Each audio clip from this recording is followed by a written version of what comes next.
अस्सलाम वालेकुम स्टूडेंट्स, कैसे हैं आप? मैं उम्मीद करती हूँ आप बिल्कुल ठीक ठाक होंगे।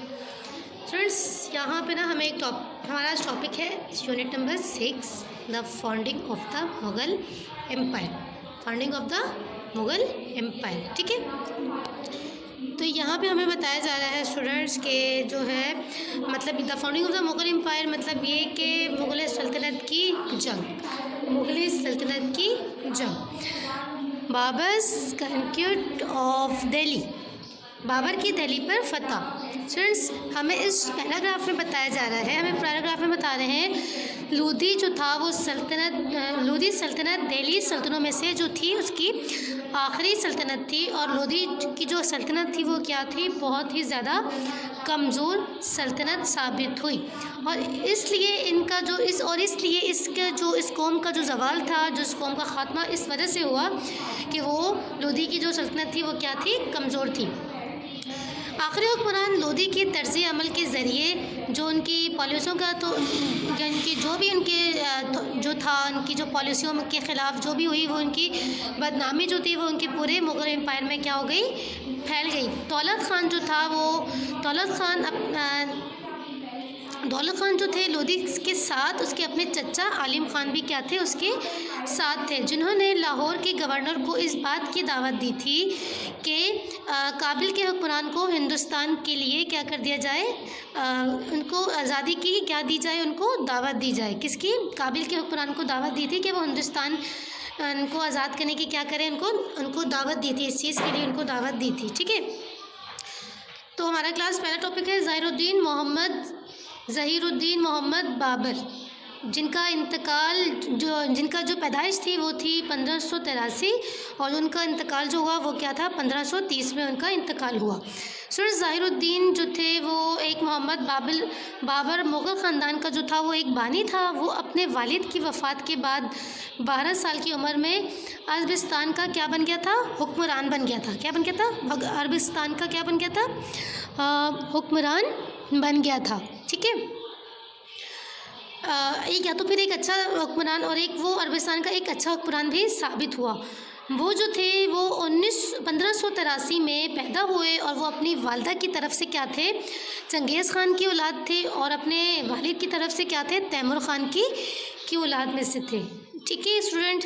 फिर इसके बाद जो है उन्होंने क्या किया, दिल्ली के हुक्मरान बनने के बाद ज़हीरुद्दीन जो थे वो दिल्ली के हुक्मरान बनने के बाद उसके ख़ानदान के जो लोग थे ना, जब वो दिल्ली का हुक्मरान बना तो उसके जो अपने फैमिली के या अपने ख़ानदान के जो लोग थे वो क्या हो गए, अपने ही उसके क्या हो गए, दुश्मन बन गए।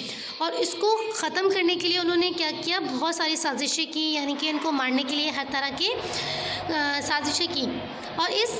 और इसने इनका 10 साल तक बहादुरी से मुकाबला किया, यानी कि ज़हीरुद्दीन ने इस साजिशों का जो उन पे जो भी साजिशें की जा रही थी उनका इन्होंने निडर होकर 10 साल तक इस बहादुरी से इसका मुकाबला किया। उन्होंने हमेशा बर-ए-सग़ीर को पाको हिंद पर अफ़वाहें फैलाई, यानी कि उन्होंने हमेशा अपने उस मुल्क में यानी कि उस बर-ए-सग़ीर पर अफ़वाहें फैलाई जो कि इनके बाप दादा ने तैमूर ख़ान के बर-ए-सग़ीर को, जो कि इनके बाप दादा ने उस मुल्क को फ़तह कर लिया था, उस मुल्क में क्या की, अफ़वाहें फैलाई। स्टूडेंट्स, इसके बाद जो है जब इसने देखा वैन या पोस्ट बाय आलम ख़ान, जब इसने आलिम ख़ान और दौलत ख़ान लोधी ने बाबर से रब्ता किया, क्या किया, रब्ता किया, तो वो फ़ौरन जंग के लिए तैयार हो गए। किस चीज़ के लिए? जंग के लिए तैयार हो गए। वो अपने बड़े बेटे के साथ यानी अपने बड़े बेटे जो है उसका कौन है, हुमायूं, उसका बड़ा बेटा जो है वो कौन है, हुमायूं, उसके साथ 12,000 सिपाहियों के साथ हिंदुस्तान पर हमला करने के लिए निकले, ठीक है।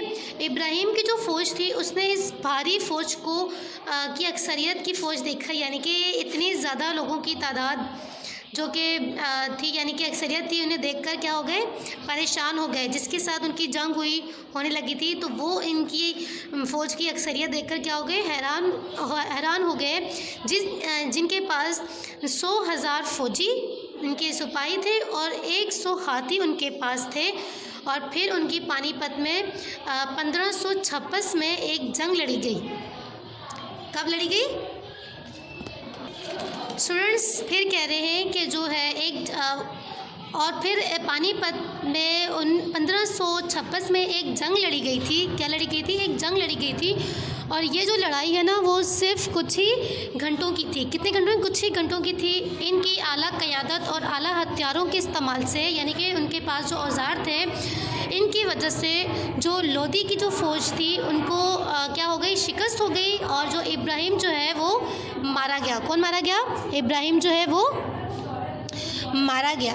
इसके मारने के बाद वो फिर क्या हो गया? इसके एम्पायर जो है वो उसका जो है मारा गया। उसके बाद जो सल्तनत दिल्ली का जो ख़ात्मा था, वो हिंदुस्तान के मुग़ल सल्तनत की अरूज की शान लोगों से आज भी उस बयान क्या कहते हैं? फ़ख्र से बयान करते हैं। उस चीज़ को फ़ख्र के साथ बयान करते हैं कि हमारा जो